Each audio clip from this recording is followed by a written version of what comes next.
Bonjour, bienvenue. Je m'apprête à faire le tirage pour les Sagittaires pour la fin du mois de mars. On va voir ensemble ce que ça vous réserve, ce que les cartes ont à nous raconter pour vous. Alors, j'ai oublié une carte. Attendez, je vais en prendre une en plus. Ou peut-être que ça sera pas nécessaire, à vrai dire. Alors, on a le martyr et on a... Ok, donc vous, on nous incite... on nous explique plutôt, on n'incite pas, mais on nous explique ici que de vous positionner en fait comme une victime. Alors ça, je sais qu'on n'aime pas entendre ça, surtout quand on vit des choses qui nous paraissent très injustes. Mais là, on vous dit qu'il faut absolument éviter de vous positionner, en fait, de vous mettre dans un rôle où vous vous mettez en fait en position d'impuissance et de victime par rapport à des situations sur lesquelles vous pensez n'avoir aucun contrôle ou que vous voudriez voir changer et au final où vous préférez peut-être vous mettre en retrait plutôt que de prendre quelque part la responsabilité de vos actions, de vos actes. Là, on nous explique bien qu'il est temps de pouvoir en fait dépasser cette limitation que vous vous imposez, peut-être à travers votre travail ou certaines choses que vous avez l'impression de ne pas mériter, comme s'il y avait un espèce pour vous, c'est comme s'il y avait un plafond de verre à dépasser en fin mars.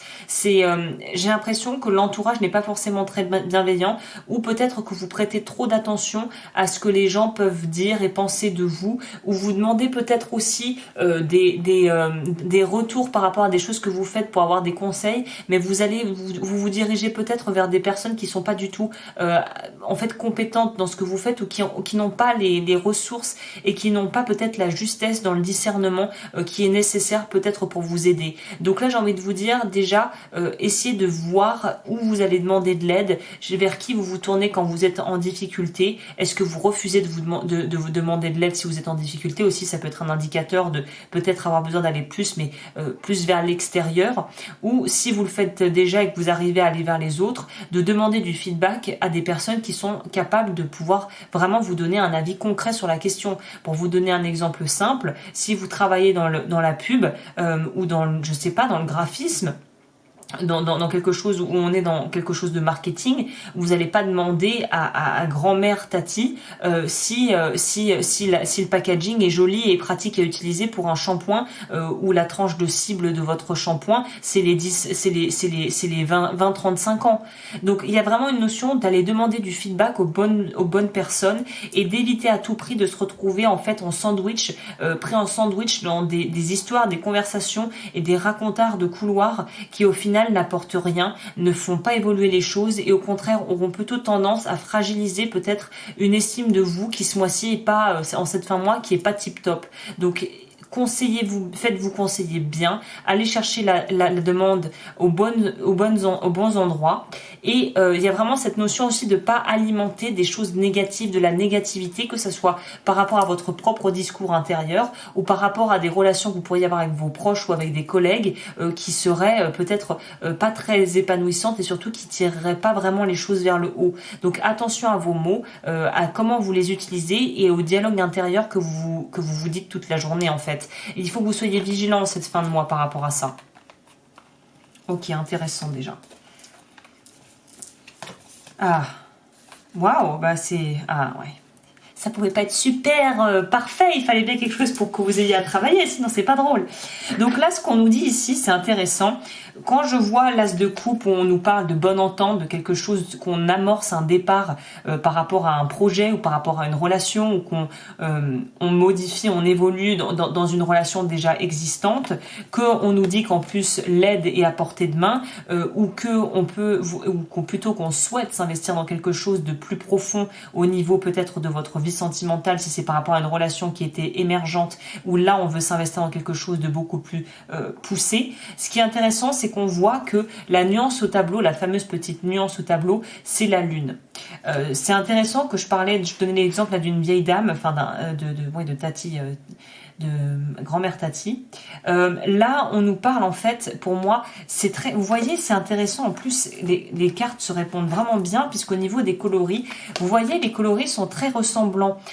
Pour moi, il y a une notion ici d'être parasité par des pensées, par des croyances, par des choses que l'on peut vous dire, que vous prenez vraiment à cœur, que votre inconscient absorbe comme une éponge, mais qui au final sont pas c'est pas des choses qui vous poussent à aller de l'avant, c'est pas quelque chose qui vous porte. C'est quelque chose qui a tendance en fait à vous retenir bloqué et figé dans un passé, dans votre passé. Et je pense pas que ça soit lié à une forme de nostalgie. Je pense pas que vous soyez nostalgique de quelque chose, mais je pense que vous vous retrouvez d'une manière ou d'une autre toujours confronté à et si j'avais fait ça ou mais et si ça se passe pas bien et que je n'y arrive pas, une espèce de limitation, de barrière invisible qui vous fait être complètement être à l'étroit dans une situation de vie dans laquelle vous pourriez vraiment vous extirper si vous vous preniez conscience de la limite que vous vous êtes vous-même imposée ou qu'on vous a peut-être imposée de manière indirecte ou inconsciente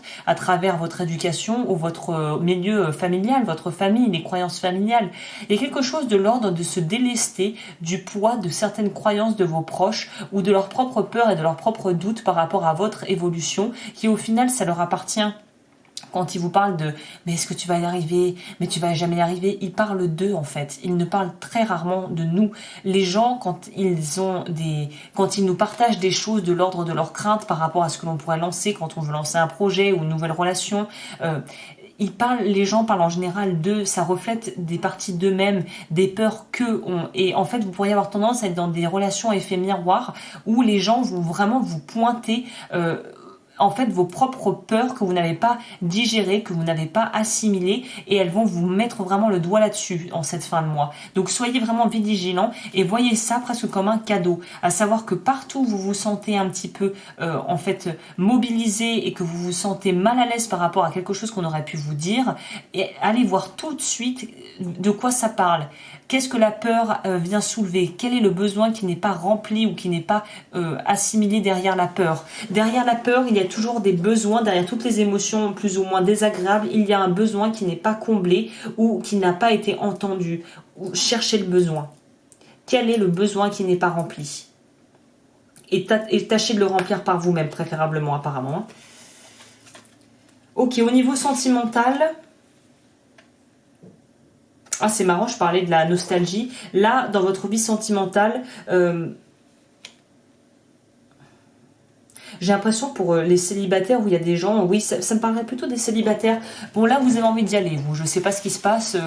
Si vous avez quelqu'un en tête, j'ai l'impression que vous avez envie de foncer brûle pour point pour aller chercher la personne de votre cœur ou un côté très assez sagittaire qui fonce, un peu plus raisonné quand même que le bélier qui peut parfois foncer et qui réfléchit pas trop et puis après, c'est trop tard. Ou voilà, c'est fait. Vous, il y a quand même une notion de réflexion qui est imbriquée là-dedans, mais on a quand même envie d'y aller, mais on y va prudemment, quoi. Il y a une notion de méfiance quand même. Alors je sais pas si vous avez récemment rencontré quelqu'un, si vous avez déjà quelqu'un dans votre vie, mais que quelque chose ne vous semble pas tout à fait net et vous avez envie de creuser. Là, il y a une idée d'investiguer et d'aller un peu plus loin. On va tirer une autre carte pour voir. J'ai l'impression qu'au niveau sentimental, vous voulez des réponses.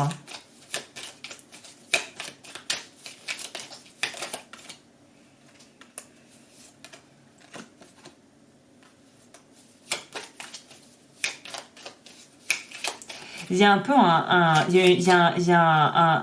c'est un peu comme comment on dit, je sais plus parler, il y a une incohérence, c'est-à-dire que c'est comme si une partie de vous a envie d'écouter son intuition et une partie de vous a envie d'écouter sa raison.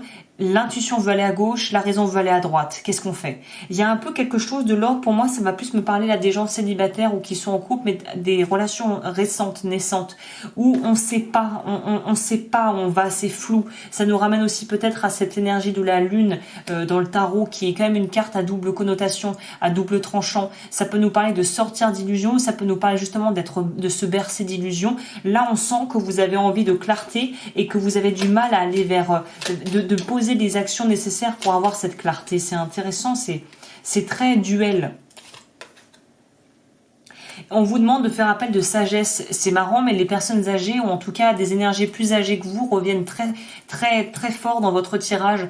Peut-être que discuter avec une grand-mère, un grand-père ou une personne âgée dans votre entourage pour un peu prendre de l'expérience et prendre des connaissances, ça pourrait vous aider. Allez chercher du savoir vers des personnes qui ont peut-être un peu plus de bouteilles en fait que vous. Il y a quelque chose comme ça, de sagesse, de faire preuve de sagesse. Je vais aller voir au niveau du conseil pour vous, pour ce mois.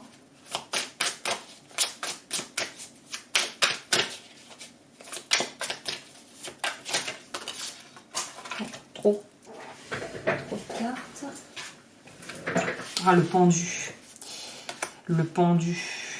Je vais quand même... on va repartir sur un vrai brassage, mais le pendu, effectivement, nous parle de quelque chose où vous vous sentez... Vous ne savez pas quoi faire. C'est pas que vous ne voulez pas choisir, mais vous ne savez vraiment pas quoi faire. Je pense que c'est pour ça qu'on a beaucoup cette idée de personnes âgées, là, de connaissances, de savoir, de s'éduquer, de s'informer, de... Ouais, quelque chose comme ça.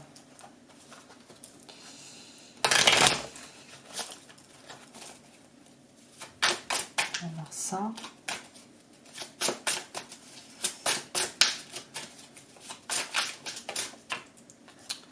La lune, oh mon Dieu. J'adore quand c'est comme ça. On l'a une deuxième fois, donc oui, il y a un truc, ça manque de clarté pour vous. Il y a quelque chose qui manque de clarté. On va aller voir tout de suite.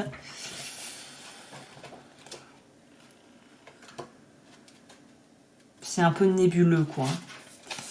Le fait de tirer cette carte est souvent le signe que vous êtes ou devriez être en train de relâcher le contrôle exercé sur votre univers intérieur émotionnel si vital. Vous avez le potentiel nécessaire pour accéder en ce moment à la connaissance spirituelle profonde, mais voyager dans les tréfonds de l'inconscient individuel et collectif signifie réveiller de vieux traumatismes et sentiments soustraits de votre vérité. Il peut également s'agir de vous connecter à la vérité, et c'est une chose que peu de gens parviennent à faire. Observez vos rêves et trouvez des schémas synchrones. Explorez vos énergies inconscientes, puis libérez-la de manière saine. C'est là que des réponses pourront vous parvenir.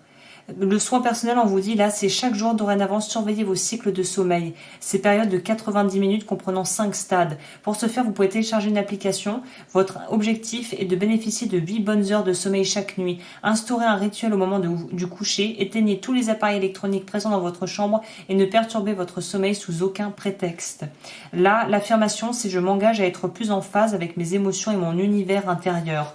Très bon complément qui nous parle vraiment aussi de pouvoir, la manière que vous allez pouvoir utiliser la plus directe pour avoir des réponses aux questions que vous cherchez, c'est de vous reconnecter à votre émotionnel.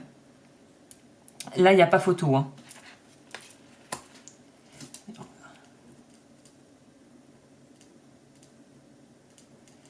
Ouais.